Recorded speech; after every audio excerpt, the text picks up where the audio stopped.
Monsieur le Président, chers collègues, je m'autorise une simple réflexion personnelle, mais brève, je vous l'assure. Mais je trouve toujours un peu gênant d'entendre des exercices comme ceux que nous avons entendus tout à l'heure, qui sont des exercices sincères, mais c'est à plusieurs reprises aujourd'hui et hier, mais où il n'est jamais fait état de difficultés rencontrées. C'est comme si tout allait formidablement bien, très bien et très bien. Or, on sait bien que sur un chantier aussi complexe et sur un domaine aussi complexe que celui qui nous occupe à l'instant, il y a forcément des difficultés. Alors pourquoi ne pas en parler? Ça a deux inconvénients majeurs de ne pas en parler. Le premier, c'est qu'évidemment, on a un petit peu l'impression parfois d'avoir un exercice de promotion. Je ne dis pas d'autopromotion, mais de promotion.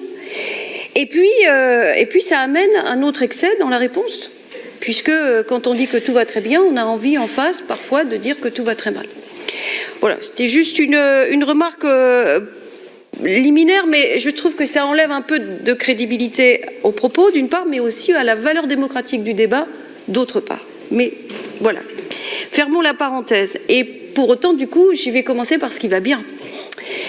En l'occurrence, il me semble que dans le partenariat, l'engagement, l'investissement de la majorité régionale en faveur et à l'endroit des établissements privés, nous devons, peut-être pas nous réjouir non plus, mais nous devons trouver preuve à l'appui que les choses vont plutôt bien et en tout cas dans le bon sens. Et ça tombe bien puisqu'il me semblait avoir compris que les lycées, les lycéens, la population de ce vivier qui nous préoccupe beaucoup sur d'autres aspects, notamment de vie personnelle et quotidienne, mais d'hygiène de vie aussi, eh bien, il nous semblait avoir observé que l'ambition de la majorité régionale était d'en faire un marqueur fort de sa politique générale.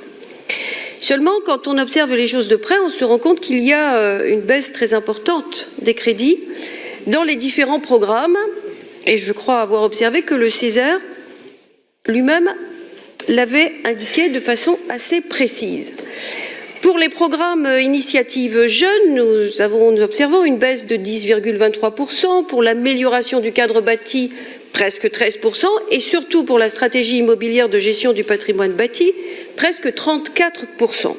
Alors évidemment, on peut bien se réjouir d'un côté que le lycée tout près de chez soi va mal ou va bien, qu'un autre va mal ou va bien.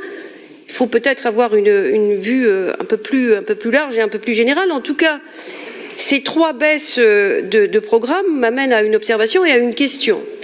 L'observation, c'est qu'entre l'affichage et la vérité des chiffres se définit la volonté réelle du Conseil régional.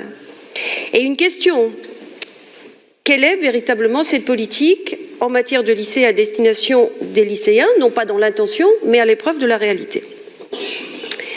Sur le programme 302, c'est-à-dire favoriser les initiatives des jeunes en formation, leur mobilité, leurs projets éducatifs des lycées, on observe une baisse assez importante et de surcroît, peu ou pas d'explications sur la raison de cette baisse. Il n'y a pas d'informations suffisamment précises pour qu'on puisse dire qu'après tout, c'est une baisse qui se justifie ou pas. Et tout à l'heure, nous parlions d'égalité. Eh bien, moi, j'aurais aimé trouver des statistiques garçons-filles, alors que nous savons que le paradoxe, qui n'est pas breton du reste, c'est que les filles ont un parcours scolaire excellent, en tout cas meilleur que celui des garçons, et que les choses s'inversent lorsqu'il s'agit de la trajectoire professionnelle. Je pense particulièrement à la promotion des études supérieures dans les filières scientifiques. Sur le dispositif Carta, on n'a pas de précision relative aux établissements concernés. Et puis, budgétairement, on n'a pas non plus de comparaison avec les exercices précédents. Je crois que ça a déjà été dit, mais ce serait quand même un outil assez intéressant pour affiner la lecture et l'interprétation et le jugement, le cas échéant. Sur le programme 303, l'adaptation du patrimoine bâti à l'accueil des lycées, bien, là encore, il y a un décalage. Il y a un décalage entre l'engagement financier et le niveau des paiements réalisés. immédiatement, on comprend ce que ça veut dire. C'est un défaut de vitesse d'exécution des travaux programmés. Lamballe, du retard.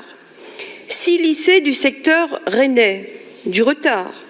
Des livraisons annoncées en 2017 n'auront lieu en 2018 pour le lycée Jean Briteau, en 2020 pour le lycée Victor et Hélène Bache. Heureux, je crois que c'est à peu près la même chose. Donc, évidemment, ça n'est pas satisfaisant. Et puis, on parle aussi d'externalisation. J'aimerais bien savoir ce qu'il faut entendre par externalisation envisagée pour certains programmes. Dans tous les cas, il n'est pas certain que ces retards contribuent à, je cite, la refondation de la relation entre la région et les lycées avancée comme une priorité. Il y a même plusieurs projets évoqués dans le budget primitif de 2017, Tristan Corbière ou la Fontaine des Eaux à Dinan, Tristan Corbière c'était à Morlaix, qui n'apparaissent même plus. Et alors qu'il était prévu d'engager 10 opérations durant la période et 5 autres sur le plan d'action 2019-2020, seuls 5 sites relèvent de l'axe 1 du schéma directeur immobilier. Pour refonder la relation entre la région et les lycées, il faut de la transparence. Et on peut peut-être imaginer pouvoir disposer un jour d'un document récapitulatif clair, lisible, pour l'ensemble des opérations programmées avec évidemment un échéancier. D'ailleurs, en matière de clarté et de méthode, pourquoi, enfin peut-être y a-t-il une bonne réponse, peut-être même juridique, en tout cas moi je ne l'ai pas et je ne trouve pas forcément très lisible que les deux programmes 303 et 305 soient distincts. On n'a pas de vision globale du budget, on n'a pas tellement de transparence sur la stratégie immobilière pour les lycées. L'objectif 303, c'est adapter le patrimoine bâti à l'accueil des lycéens et 305, conduire la stratégie immobilière de gestion du patrimoine, assurer sa maintenance et son amélioration. Mais finalement, les deux pourraient tout à fait être articulés, reliés en un attelage qui rendrait la chose plus lisible. Les crédits de fonctionnement ont donc presque diminué de moitié par rapport à ceux du budget primitif et les crédits de paiement en investissement, ce n'est pas beaucoup mieux. Si tout allait bien et si tout était très bien tenu, pourquoi pas? Mais en juin 2016, à la présentation du schéma directeur immobilier, je cite, 13% du patrimoine bâti, soit 15 sites, présentaient un état de vétusté très avancé et demandaient une intervention rapide pour ne pas basculer dans une situation irréversible si celle-ci n'est pas déjà atteinte. Alors la réponse magique, nous la connaissons, nous l'avons entendue et nous l'entendrons encore pendant des décennies probablement. La réponse magique, ce sont des études, encore des études, lancées en 2018, ce qui amène évidemment une conclusion immédiate, pas de travaux sur ces sites cette année. Alors même qu'il conviendrait non seulement de faire de ces programmes d'investissement une priorité absolue, mais qu'il faudrait même aller beaucoup plus loin. Je n'ai pas trouvé un mot, ou un peut-être, sur les internats. Les internats qui sont à la fois une demande géographique, on a parlé de mobilité tout à l'heure. Oui, c'est difficile d'être mobile quand on est lycéen à l'intérieur de notre territoire breton. Mais Paul Molac parlait de voiture, encore faut-il avoir de l'argent pour s'acheter une voiture, de l'argent pour passer le permis de conduire. Et nous savons bien qu'il y a une forte demande des familles et des lycéens du reste, de pouvoir disposer d'un internat parce que ça répond également à une demande sociétale où peut-être on a un besoin de cadrage sans passer par l'EPID, qui en effet est une excellente solution, mais il n'y en a pas beaucoup, ça dépend du ministère de la Défense en plus, mais on pourrait imaginer davantage d'internats. En termes d'accessibilité, de sécurité, sur ces deux sujets, pas d'informations particulières. Sur le nombre d'établissements concernés par des systèmes de sécurité incendie obsolètes, c'est le silence. Sur la part du budget prévu pour le remplacement de ces systèmes, c'est le silence. J'ai cherché une mention sur les travaux de mise en sécurité liés au contexte particulier national. Je n'ai pas trouvé cette mention, tout comme j'ai cherché des informations sur les dépenses destinées à atteindre l'objectif de l'agenda d'accessibilité programmé et présenté, je vous le rappelle, à la session d'octobre 2015.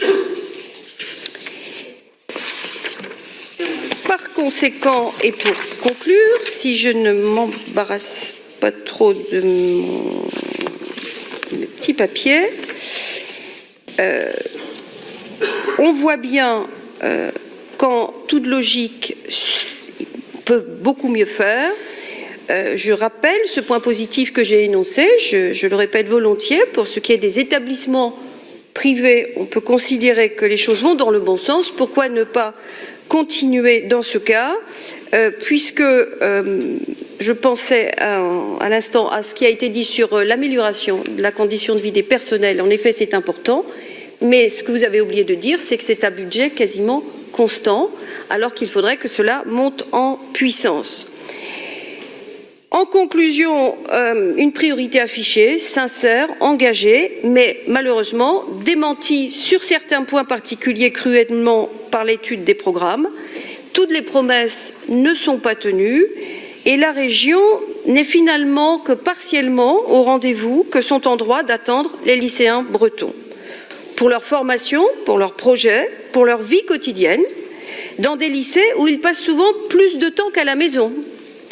Alors, avoir de l'ambition, pour la Bretagne c'est bien, mais avoir de l'ambition pour les lycéens, c'est avoir de l'ambition pour la Bretagne d'aujourd'hui, mais aussi avoir de l'ambition du coup pour la Bretagne de demain. Je vous remercie. Merci madame.